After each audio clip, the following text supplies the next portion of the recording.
नमस्कार, आप देख रहे हैं विस्टा न्यूज। मैं हूं दिवाकर विक्रम सिंह। एक बड़ी खबर और वो चुनाव को लेकर के है। चुनाव आयोग और केंद्रीय स्वास्थ्य मंत्रालय के अधिकारियों के बीच एक महत्वपूर्ण बैठक की खबर है।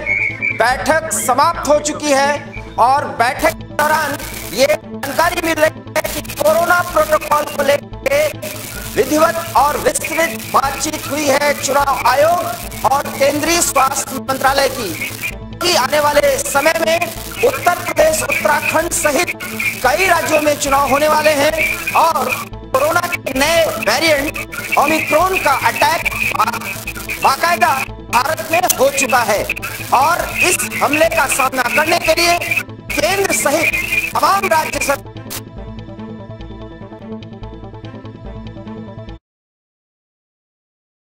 दिए गए हैं। साथ ही साथ देश के 3 राज्यों ने बाकायदा नाइट कर्फ्यू को लागू कर और करवाने का आदेश दे दिया है। ये एक बड़ी खबर है, लेकिन चूंकि लोकतंत्र का पर्व है उसे मनाना है, लेकिन किस प्रोटोकॉल के तहत हमें इस कोरोना को हराते हुए चुनाव को संपन्न कराना है, शायद इलेक्शन कमीशन ने इस जिम्मेदारी को समझते हुए और इलाहाबाद हाई कोर्ट के वर्जन के बाद, जिसमें इलाहाबाद हाई कोर्ट ने सरकार और चुनाव आयोग से प्रकारांतर से और डायरेक्ट इनडायरेक्ट तरीके से ये अनुरोध किया था कि अगर जरूरत पड़े तो चुनाव टाल भी दिए जाएं। हालांकि इलेक्शन कमीशन समझता है कि किन परिस्थितियों में पिछले समय में चुनाव कराए गए, इसलिए चुनाव तो होगा, लेकिन उसके लिए कोरोना गाइडलाइंस को किस तरीके से फॉलो करवाया जाए, शायद इसी बात को ध्यान में रख करके केंद्रीय स्वास्थ्य मंत्रालय और चुनाव आयोग के बीच विधिवत बातचीत हुई है।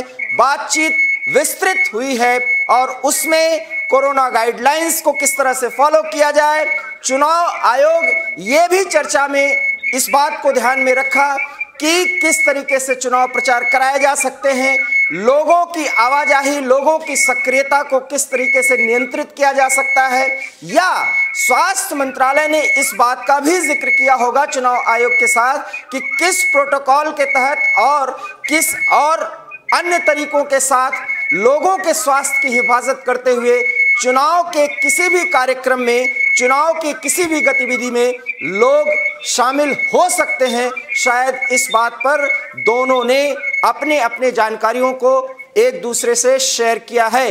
ये सूरत-ए-हाल और ये जानकारी है बैठक के बाद की।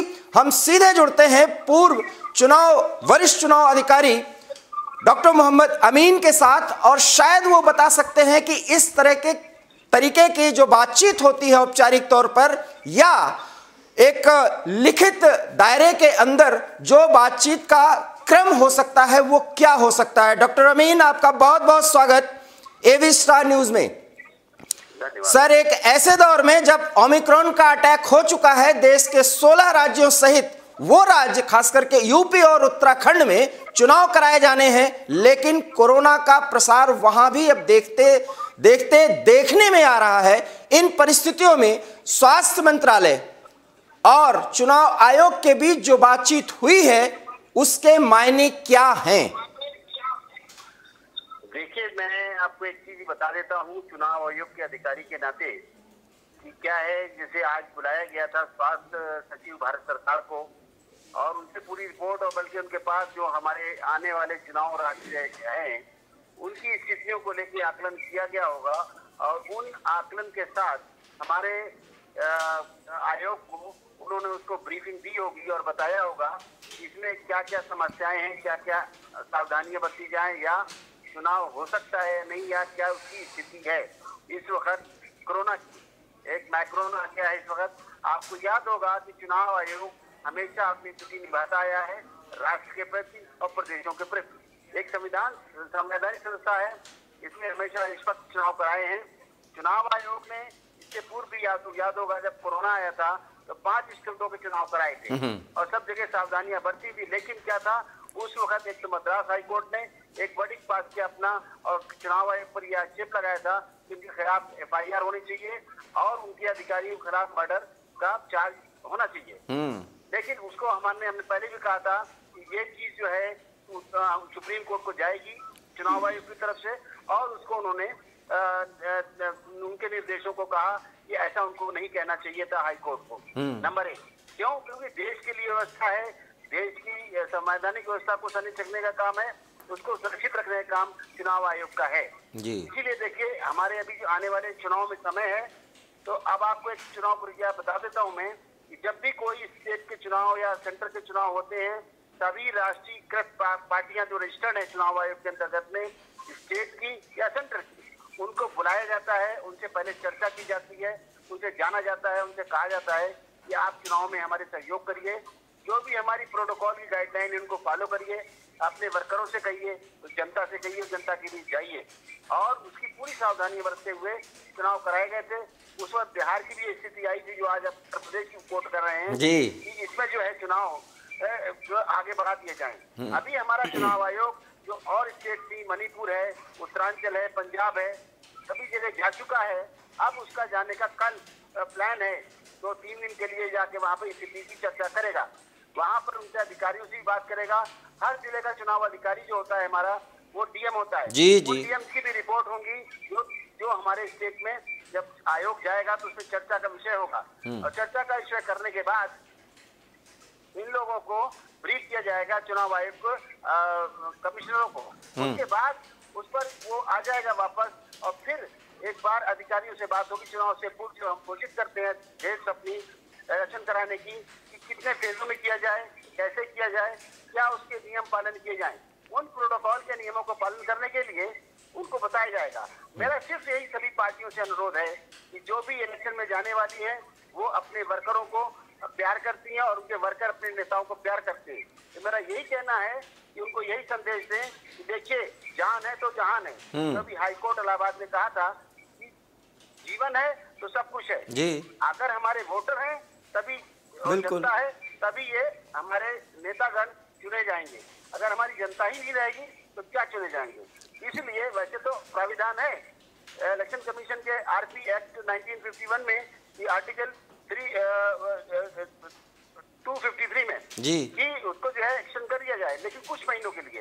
अगर ज्यादा बात की जाती है तो उसको फिर पार्लियामेंट में ले जाना होगा, और पार्लियामेंट से पास कराना होगा, राष्ट्रपति शासन लगेगा, जो हमारी विपक्षी पार्टियां नहीं चाहेंगी उस वक्त उस स्टेट की जी। मेरा यही जानकारी देने का है, और यही मेरा ये तो पत्रकारों से जी, सभी से जी, कृपया करके डॉक्टर अमीन सर, प्रोटोकॉल बनाएं। सर, ये तो आपने उस वस्तुस्थिति का वर्णन किया जो सच है और जो होना चाहिए, जिसमें सैद्धांतिक पक्षों को भी आपने रखा, जो कोई भी एक वरिष्ठ अधिकारी जो इलेक्शन कमीशन से जुड़ा रहा है वो कहेगा सर, और आपकी बातों को मानना चाहिए जो भी ये विस्तार न्यूज के माध्यम से आपको सुन रहे हैं। सवाल ये है कि आपने बिहार का जिक्र किया, मैं बंगाल तक की बात करता हूं, और वहां पर किस तरीके से कोरोना गाइडलाइंस को सभी राजनीतिक पार्टियों के सभी नेताओं ने उसको किस तरीके से दरकिनार किया, और वहां पर स्थिति ज्यादा विस्फोटक बनी।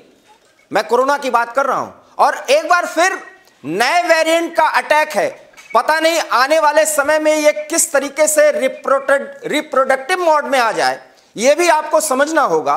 उन परिस्थितियों में हम अगर चुनाव को बहुत सीमित दायरे में कराने की मांग करते हैं, तब तो वो सारा खेल ही खत्म हो जाएगा, क्योंकि जब तक यहां रैलियां ना हो, बड़ी बड़ी जनसभाएं ना हो, बड़े बड़े बयान वीरों की बातें ना हो, पब्लिक इकट्ठा न हो, कार्यकर्ताओं का हुजूम आगे न बढ़े, लंबे लंबे गाड़ियों में कतारों में लोग आगे न बढ़े, तब तक चुनाव क्या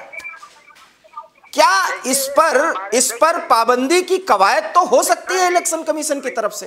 विक्रम जी देखिए, पहले पाबंदियां लगाई गई थी और उनको जिन्होंने पालन किया वो बचते रहे। उन स्टेट में सुरक्षित चुनाव हुए, और जहां तक बंगाल का सवाल था, बंगाल में भी कहा गया, और मैं फिर भी अभी इससे पहले भी यही अपने कोर्ट में कह रहा था कि हमारे देश की जनता अगर नहीं रहेगी तो किसमें चुनाव कराएंगे, हमारे वोटर ही नहीं होंगे।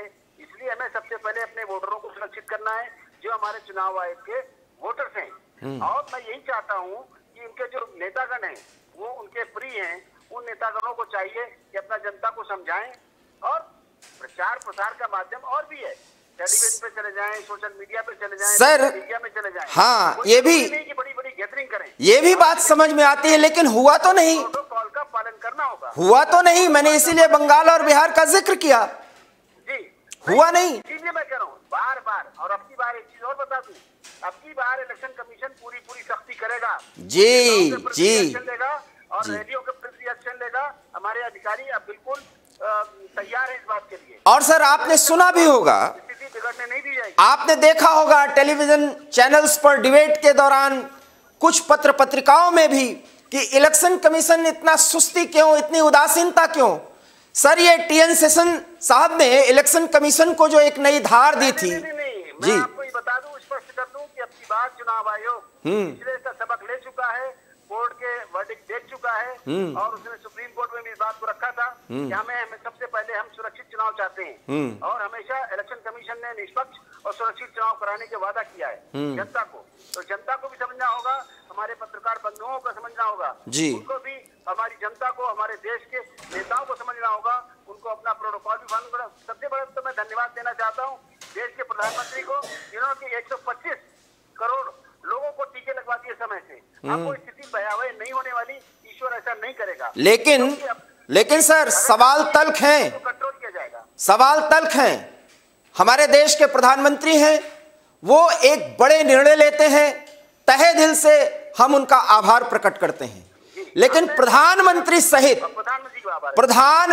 सहित देश का कोई भी बड़ा नेता, चाहे वो विपक्षी पार्टी का हो, चाहे वो क्षेत्रीय पार्टी का कोई भी बड़ा नेता हो, जिसकी मान्यता जो है गणमान्य तौर पर ली जाती है, अर्थात पूरे देश में जाना जाता है। उत्तर प्रदेश उत्तराखंड के चुनाव के संदर्भ में मैं विशेष तौर पे कह रहा हूं, अगर वो बातें, वो रैलियां, वो जो चुनाव के लिए कार्यक्रम लग रहे हैं, अगर प्रधानमंत्री की तरफ से ही पहल हो जाए तो सारी बातें खत्म अपने आप, और उसके ऊपर से बंदिशें। एक चीज और कोट करना चाहता हूँ जी, जो भी रैली होगी इलेक्शन के दौरान, अभी मैं नहीं कुछ कहता कि लोग क्या कर रहे हैं जी, वो गवर्नमेंट का काम है, स्टेट गवर्नमेंट का, सेंट्रल गवर्नमेंट का काम है वॉच करना। लेकिन जिस दिन से इलेक्शन घोषित हो जाएंगे उस वक्त इलेक्शन कमीशन का अधिकार हो जाता है, सारे अधिकारी उनके अंडर में आ जाते हैं और उनके आदेशों को मानना होगा। सर उस वक्त हमारे निर्वाचन अधिकारी जो होते हैं, जिले के डिस्ट्रिक्ट कलेक्टर, उनको ये आदेश दिया जाएगा कि ये सुनिश्चित करें और रैलियों को प्रतिबंधित करें, उनके प्रचार प्रसार को कम करें। इस तरीके से निर्देश दिए जाएंगे, मुझे पक्का यकीन है। और सुरक्षित और निष्पक्ष चुनाव कराने का एक दिया है उसका इलेक्शन कमीशन का, और उसने हमेशा ही कराया है आजादी के बाद। चुनाव आयोग ने ऐसा कराया है और चुनाव आयोग के पास ऐसे पावर हैं।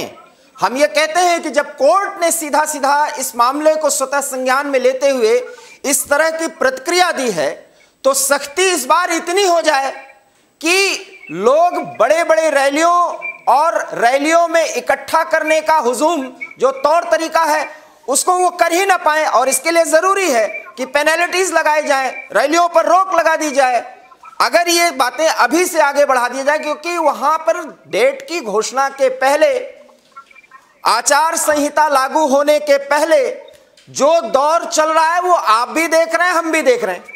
नहीं, इलेक्शन कमीशन अभी कल से दौरा कर रहा है, उत्तर प्रदेश का 3 दिन का दौरा करेगा जी, उसके बाद आके निर्णय लेगा। और आप बिल्कुल निश्चिंत रहें, जनता भी निश्चिंत रहे, क्योंकि सबको टीके लग चुके हैं, दोनों टीके लग चुके हैं देश में, और सुरक्षित रहेगा। कोशिश यही की रही है, स्वास्थ्य सचिव से बात की गई, आज कमीशन ने बात की है। ये क्या बात की है, ये निर्णय तो अपना इलेक्शन कमीशन सुरक्षित रखे हुए है। अभी दौरे के बाद ये बातें आएंगी। इसके लिए बहुत बहुत धन्यवाद कि आपने मुझे आमंत्रित किया। Thank you very much. बहुत बहुत धन्यवाद डॉक्टर अमीन, और आपने हमें भरोसा दिलाया है एक पूर्व वरिष्ठ इलेक्शन ऑफिसर होने के नाते कि इस बार चुनाव